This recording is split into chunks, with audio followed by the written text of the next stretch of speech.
Those of a certain age who grew up in the UK will remember the old style, red phone boxes, emblazoned with the royal crown and with the motive, telephone, written above their glass-paneled swing doors.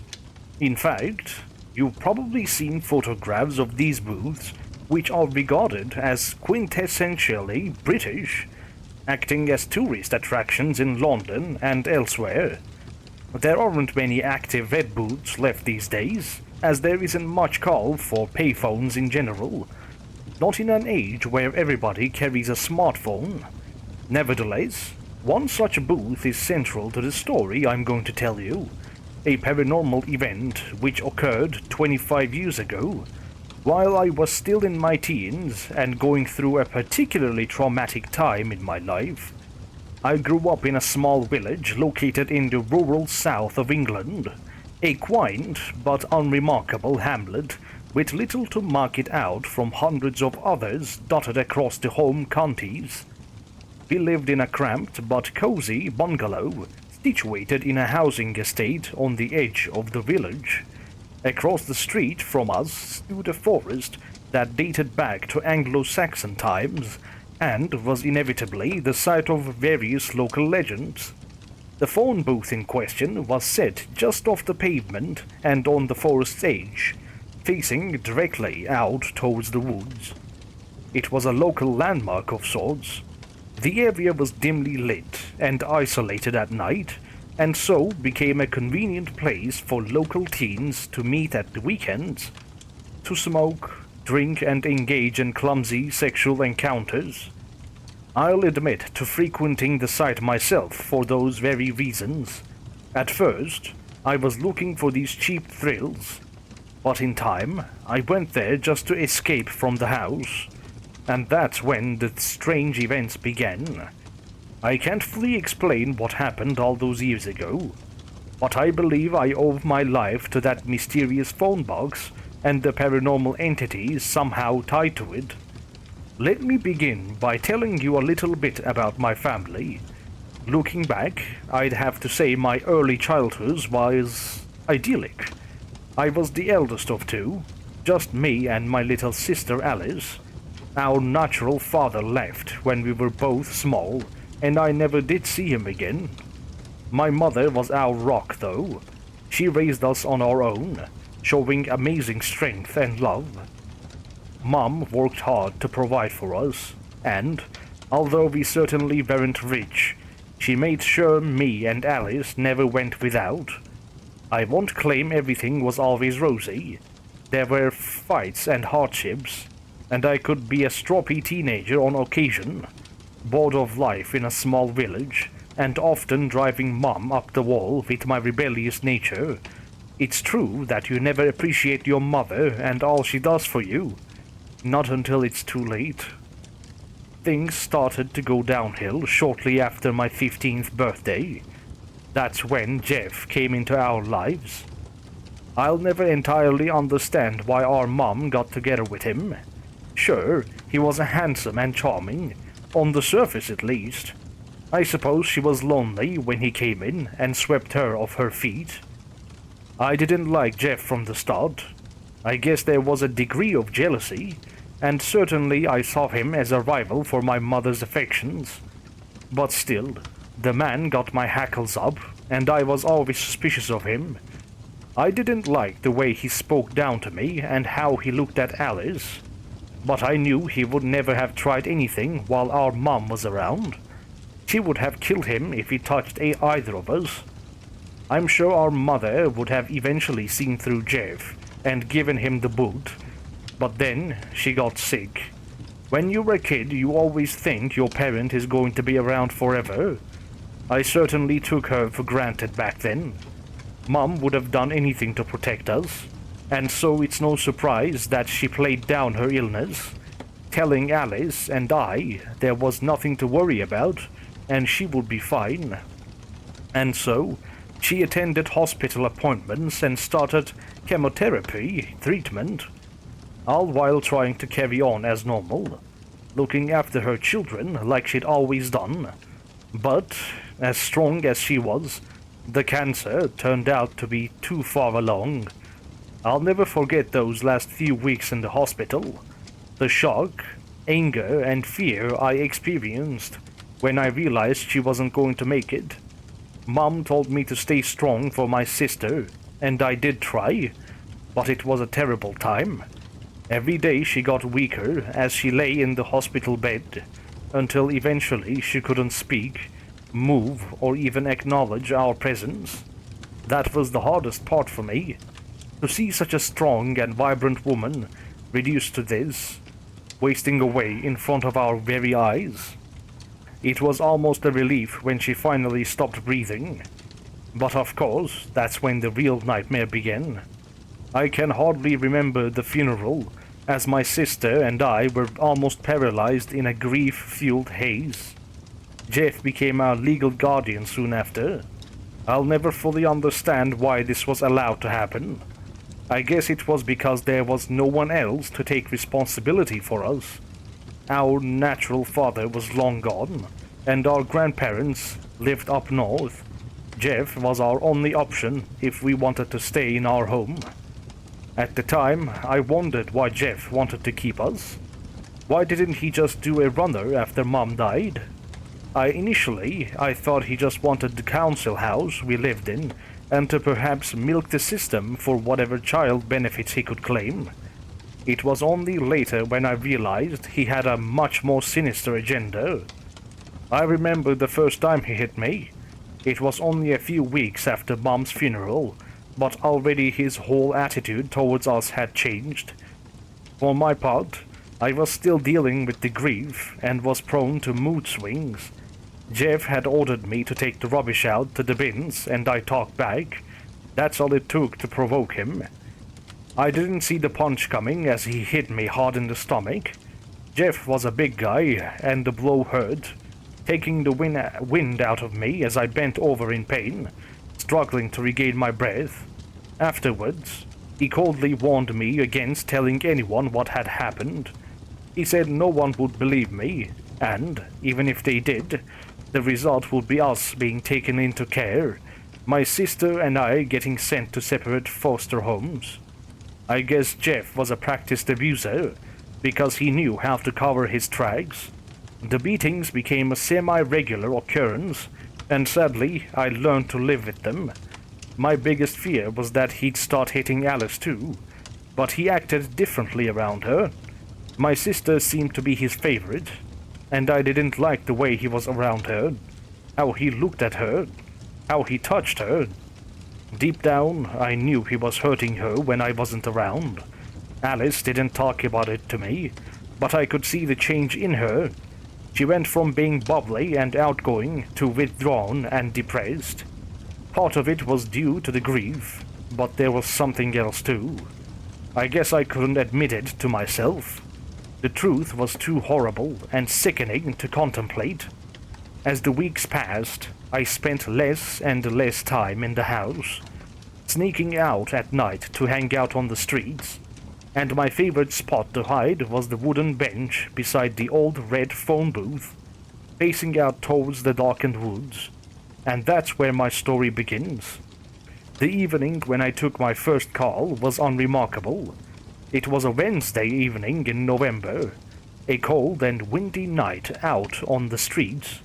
Any sensible person would be at home in front of the fire, but I didn't want to return to our cottage, because I knew he'd be there.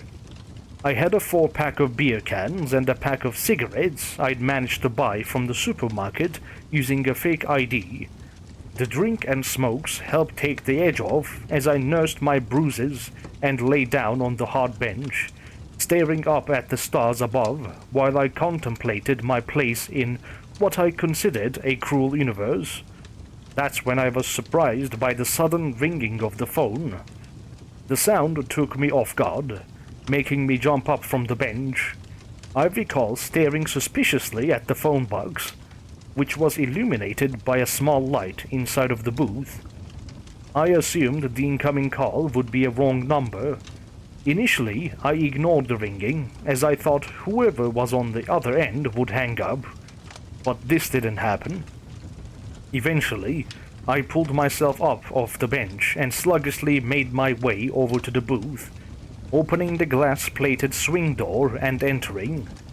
I experienced a moment's hesitation as I reached out to grab the phone. And, on some level, I think I knew this wasn't going to be a normal wrong number. Nevertheless, I sheepishly picked up the receiver and spoke. "Hello?" I said. "Carl, it's me," came the unexpected response. I recognized the voice straight away. Just 3 words spoken, but they brought a chill down my spine. It was my mother, apparently speaking to me from beyond the grave. I stuttered, finding myself unable to speak as my confused brain attempted to make sense of this.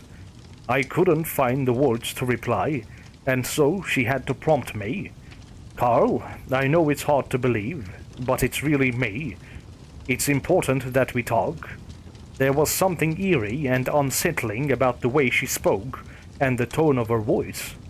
It certainly sounded like my mother, but something was off. It was like a part of her was missing, and I heard an awful sadness in her voice that she'd never had in life. I told myself this had to be a trick. Somebody was playing a sick joke on me, and I wasn't happy about it. "Listen, you evil witch," I spat out angrily. "I don't know what you're playing at." I didn't get to finish my tirade before she cut me off. "Don't you dare speak to me like that." I was shocked into silence by her sharp rebuke. This was my mother, all right. I'd been told off by her enough times to recognize that tone. I experienced an intense emotion in that moment, as all my pent-up grief threatened to spill out. "Mom?" I spluttered between sobs. "I don't understand. You're gone. I held your hand when you died. We buried you. I know it's hard to take in, Carl, and I know you were there when I passed away. And I'm so sorry you and your sister had to go through that. You were both so brave at the funeral, and I was so proud." She paused briefly before speaking again. "I don't have much time. You need to listen carefully to me, son. We can talk through this phone. I don't fully understand it myself, but this line is a link between the mortal world and the afterlife." I shook my head, my hand shaking as I struggled to hold on to the receiver. I noticed how my mother's voice wasn't the only sound I could hear on the other end of the line. The background noises were faint at first, but steadily grew louder. To my horror, I realized I could hear screaming, the sound of many souls crying out in terror and pain. And there was something else too, a cruel cackling which sounded almost inhuman. I felt so scared in that moment, sensing my mother was in danger, and I was powerless to help. "Mom, what's happening?" I whimpered fearfully.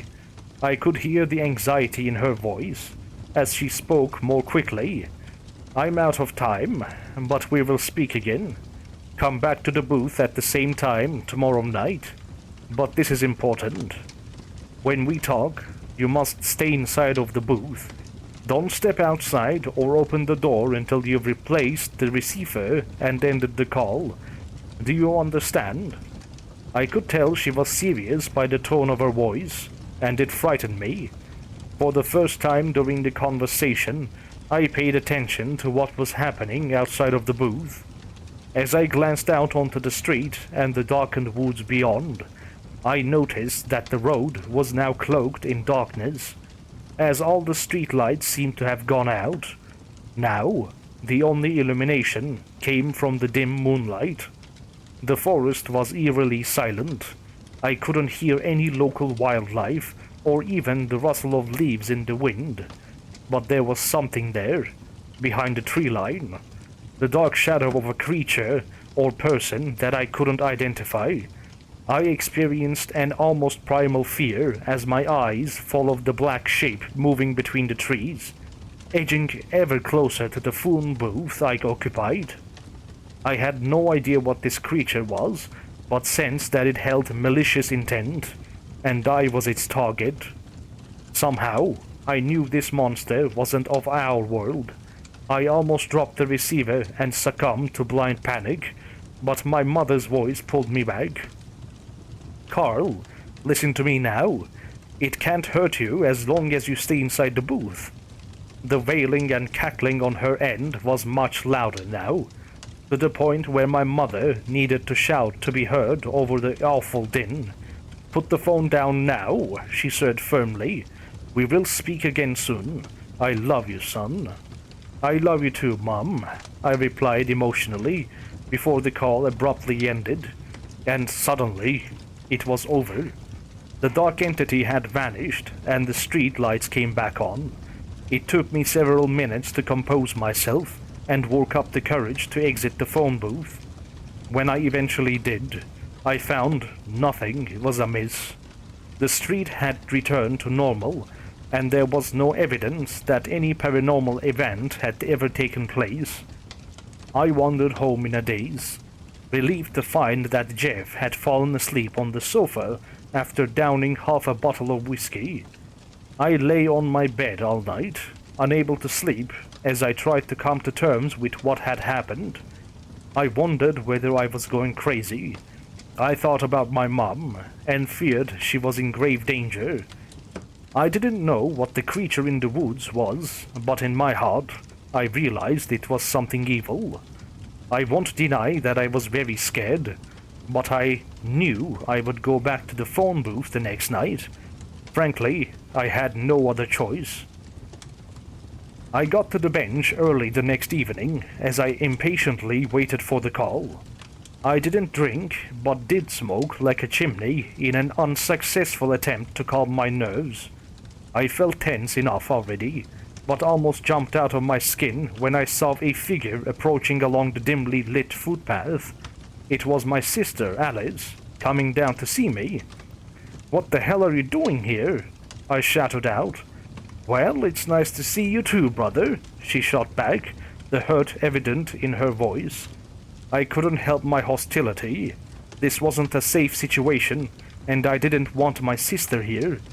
I hadn't told her anything about what had happened the previous night, and didn't wish to expose her to whatever this was. Somehow, I needed to get rid of her before Mom's call came in. She sat down beside me, and I saw her red eyes, meaning she'd been crying. "Can I have one of those?" she asked, pointing down to my cigarettes. "You shouldn't be smoking," I answered, going into full Big Brother mode. "Neither should you," she shot back defiantly. I shrugged my shoulders and passed her a cig, lighting it for her as we smoked together. I suddenly forgot about my business for that evening, as I worried about my sister. "What has he done to you now?" I asked, trying in vain to hide my anger. She shook her head and couldn't meet my eye. "It doesn't matter. I can handle him." "I'll kill him if he hurts you again," was my furious reply. "No, you won't," Alice cried. "If anything happens to him, they'll take us into care. You know that." She was right, of course, but this didn't make it any easier to hear. The anger and frustration I felt was nothing compared to the hatred in my heart for him. I was thinking of what to say next when suddenly the phone started to ring. I cursed, realizing I'd left it too late. My sister was a part of this now, and I had to let her in. "Alice, we've got to take that call. You need to come into the phone booth with me." "What are you talking about?" she replied, with a look of bafflement on her face. "You need to trust me, sister. This is really important." She still didn't look convinced, but Alice took my hand and followed me into the phone box, and we picked up the receiver together. "My baby's on United. Thank God you're both safe." I saw the shock and disbelief in my sister's eyes when she first heard our mother's voice. I suppose she was going through the same roller coaster of emotions I'd experienced the night before. "Mom," Alice muttered, "is that really you?" "Yes, baby, it's me. I know what you've been going through and want you to know you're not alone.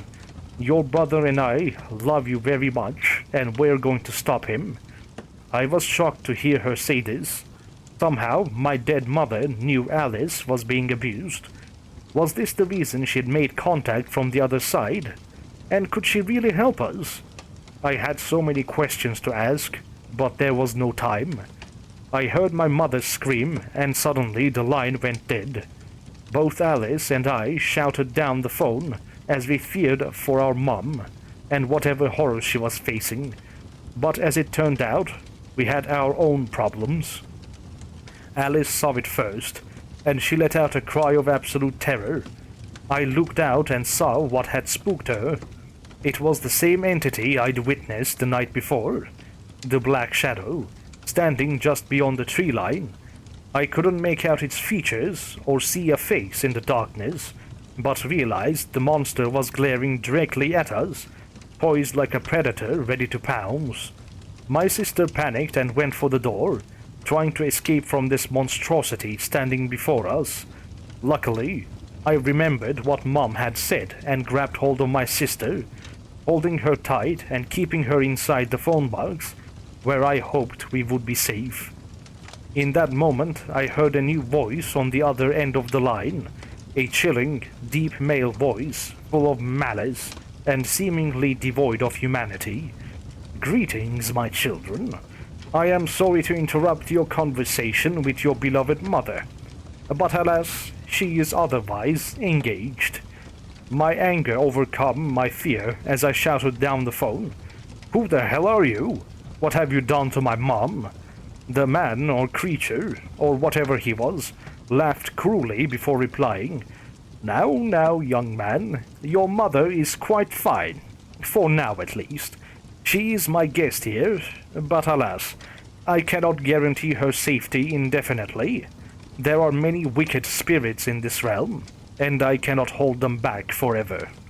I was left confused and scared, facing a situation which was beyond my understanding. I looked into my sister's eyes and saw only pure, unadulterated terror. I realized then that I needed to speak with this entity. There was no other choice. "Who are you?" I repeated. "What do you want from us?" There was a noticeable annoyance in his voice as he answered, "Who am I? I am the one in possession of your mother's soul. I could condemn her to an eternity of suffering and pain, if I was so inclined. Alternatively, I may allow her to leave and ascend to a better place. But there is a price to be paid. A soul for a soul. I'll set your mother free when you deliver a suitable replacement." I shivered, watching the dark shadow as I struggled to breathe. "What do you mean?" I whimpered. "You know very well what I mean," was the angry response. "Bring him to this place tomorrow night and wait for my call. Keep him outside of the booth, and my servant will do the rest." And with that, the call came to an abrupt end. I carefully replaced the receiver and comforted my sister, assuring her that the shadow beast had gone. Alice looked up at me with tears in her eyes, but she spoke with a fiery defiance and determination. "We've got to do this for Mum." I nodded my head in confirmation. We needed to be strong now. I knew what was coming wouldn't be easy or pleasant, but it had to be done. And so, we made our plans and prepared to set events in motion. Some may judge me for what I did that next evening. I can assure you that it wasn't an easy decision, and I'll live with the consequences of my actions for the rest of my life. I could argue that he deserved what was coming to him after what he put me and my sister through. Perhaps this is true, but in the end, I did it for my mother. She'd given her life to us, and so I owed it to her. I needed to make sure she had peace in the next world. After much argument with Alice, I insisted that I'd be the one to lure him out. My sister would be waiting for me by the phone box.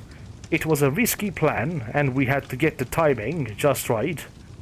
I found Jeff slouched on the sofa in front of the TV. He stank of booze and had a mean look upon his reddened face. It didn't take much to provoke Jeff's anger, and I intended to push him over the edge. He glared up at me when I entered the room, his bloodshot eyes looking over me with complete contempt.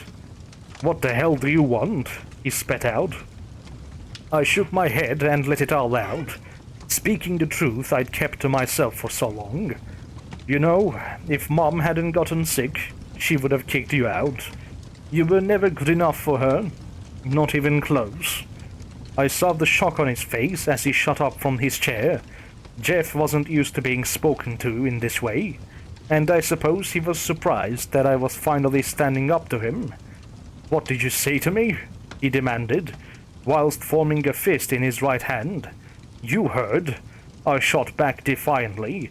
You're a drunk, a bully, and a scumbag, and I know what you've done to my sister. You're not getting away with it, you sick bastard.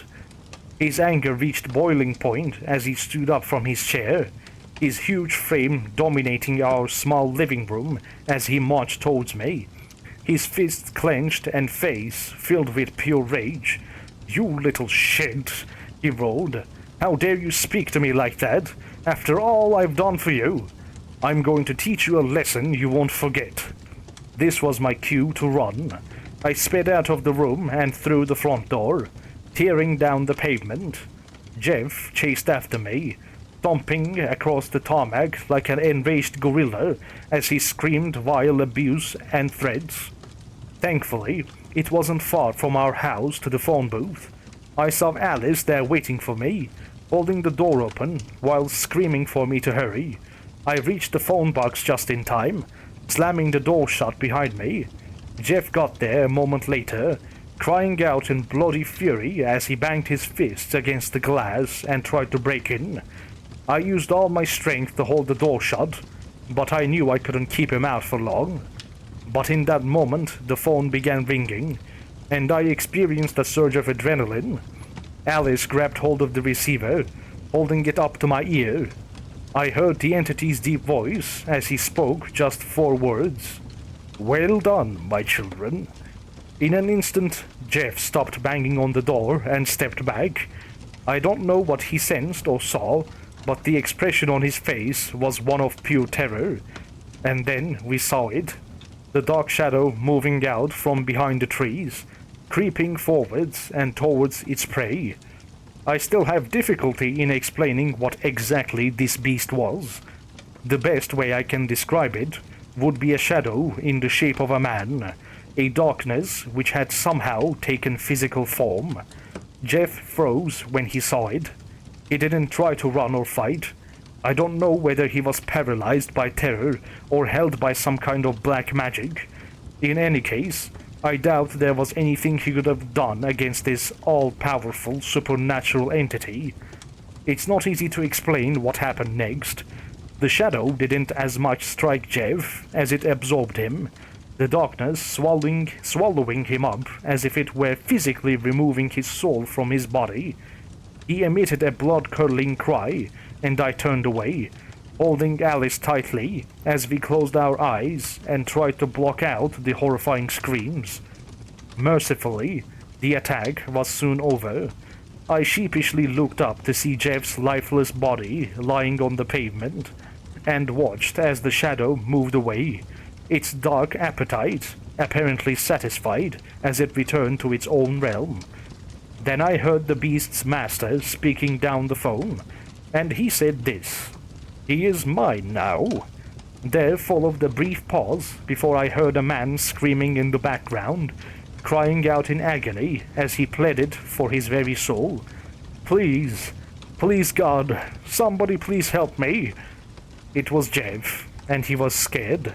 I don't know what they had in store for him, and didn't care to imagine. Jeff's screams soon faded, and the Dark Master spoke once again.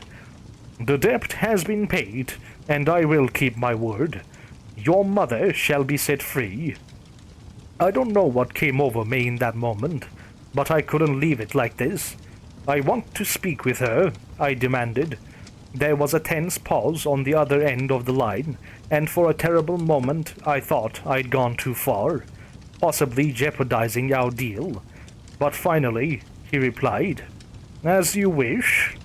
A few more seconds passed before I heard her voice, and my heart almost jumped out of my chest.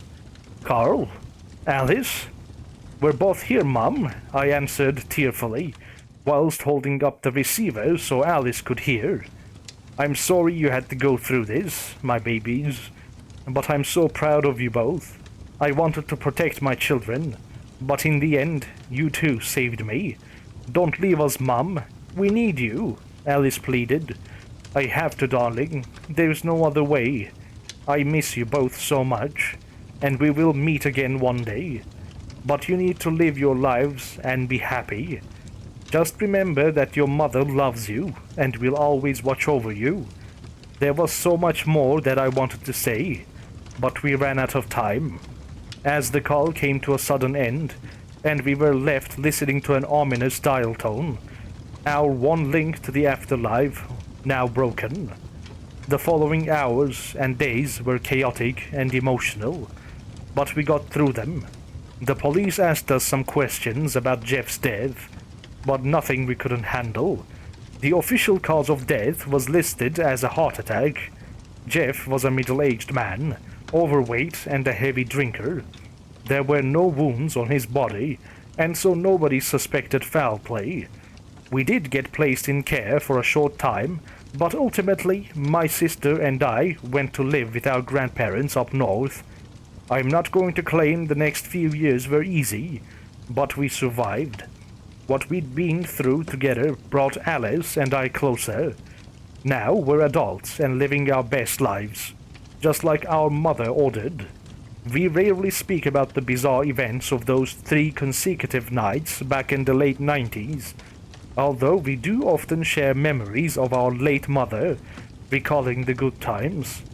I still don't know what the dark entity that held our mother really was, or where exactly we sent Jeff. To be honest, I try not to think about it, but if there is one thing I've learned from all this madness, it's that family is everything. The love between a devoted parent and their children is unbreakable, and this connection will continue, even beyond the grave.